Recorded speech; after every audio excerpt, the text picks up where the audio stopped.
Hello everyone, আমি Barnali. Welcome back to my YouTube channel Barnali lifestyle nursing. তো আজকে আমার টাইটেল আর থাম্বনেল দেখে তোমরা নিশ্চয়ই বুঝতে পেরেছো যে আমি কী টপিকে এখন ভিডিও করতে বসলাম এত রাত্রে।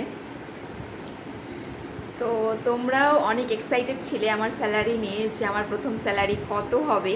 আর আমার বলতে যারা নিউ আমার ভিডিও দেখছো তারা হয়তো বুঝতে পারবে না, তো তাদের জন্য বলবো যে আমি একজন ফার্স্ট এএনএম। তো একজন ফার্স্ট এএনএম অর্থাৎ স্বাস্থ্যকর্মী, মানে যারা এএনএম জিএনএম এন্ট্রান্স এক্সাম দেওয়ার পর যে এএনএমটা হওয়া যায়, তো একটা সেই এএনএম ট্রেনিং করার পর যখন জবে ঢোকে তার ফার্স্ট স্যালারি কত সেটা তোমরা অনেকে আগ্রহ করে বসে আছো জানার জন্য। আর আমাকে অনেকে কমেন্ট করেছো, দিদি তোমার স্যালারি বলো স্যালারি বলো। তো আমি তো এতদিন বলতে পারিনি কারণ আমি স্যালারিটা পেয়েছিলাম না। তো আজকে আমার প্রথম মাইনে বা স্যালারি যেটা সেটা ঢুকেছে, তো সেই জন্যই ভাবলাম তোমাদের সঙ্গে ভিডিওটা শেয়ার করি। আর আমার স্যালারি ঢোকার আগেও অনেক বোন আমাকে কমেন্ট করেছে ইউটিউবে যে দিদি স্যালারি কত বলো, ভিডিও দাও। তো চলো আজকে আমি আমার স্যালারি কত সেইটাই বলবো।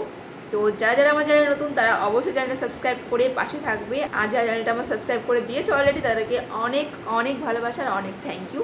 তো চলো না দেরি করে ভিডিওটা শুরু করা যাক। তো স্যালারিটা বলার আগে আমি কিছু কথা বলতে চাই। যারা 2024-এ পাস আউট করবে এএনএম এবং তারপরে জয়েনিং হবে, তো তাদের জন্য একটা টিপস আমি দেবো বলতে পারো। যদি না জেনে থাকো, আর জেনে থাকলে তো অনেক ভালো। যে ভুলটা আমার হয়েছিল আমি চাই না সেটা আর কারো হোক।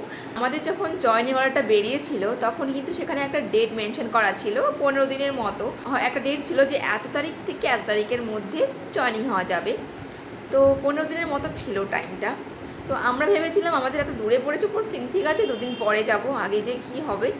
তো এটা ভেবে কিন্তু আমরা 2-3 দিন পরে এসেছিলাম, আর 2-3 দিন পরে আমরা জয়েনিংটা করেছিলাম। আর যাদের বাড়ি বর্ধমানে ছিল তারা তো আগে এসে জয়েনিংটা করেছিল।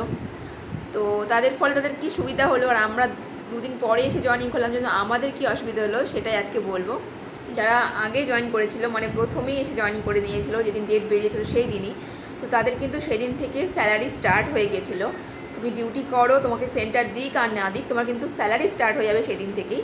তো আমরা যেহেতু 3-4 দিন পরে জয়েন করেছিলাম, তো আমাদের কিন্তু 3-4 দিন পরে যে ডেটে জয়েন করেছি সেই ডেট থেকে কিন্তু আমাদের স্যালারি শুরু হয়েছে।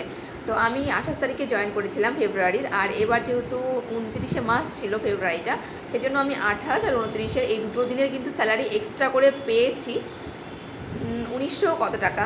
তো এটা কিন্তু এক্সট্রা করে আমাদের একদিন ঢুকে গেছে। আর তারপরে মার্চ মাসের পুরোটা কিন্তু আজকে ঢুকলো। আর এটা থেকে আমি তোমাদের এটাই বলবো যে যারা এবার পাস আউট করে বেরোবে তারা কিন্তু চেষ্টা করবে যে ডেটটা দেওয়া আছে, মানে একটা ডেটের গ্যাপ থাকবে যে এত তারিখ থেকে এত তারিখের মধ্যে, তো তোমরা চেষ্টা করবে প্রথম যে ডেটটা দেওয়া আছে সেই ডেটে গিয়ে জয়েনিং হওয়ার, তাহলে কিন্তু তোমাদের সেদিন থেকে স্যালারিটা স্টার্ট হয়ে যাবে। তো এটাই বলার ছিল। আমরা যেহেতু 3-4 দিন পরে গিয়েছিলাম তো সেই জন্য আমাদের সেই স্যালারিটা ঢোকেনি, 2 দিন গিয়েছিলাম জন্য 2 দিনের স্যালারি এক্সট্রা করে পেয়েছি। আর তারপরে আজকে তো 1 মাসের স্যালারি পেলাম।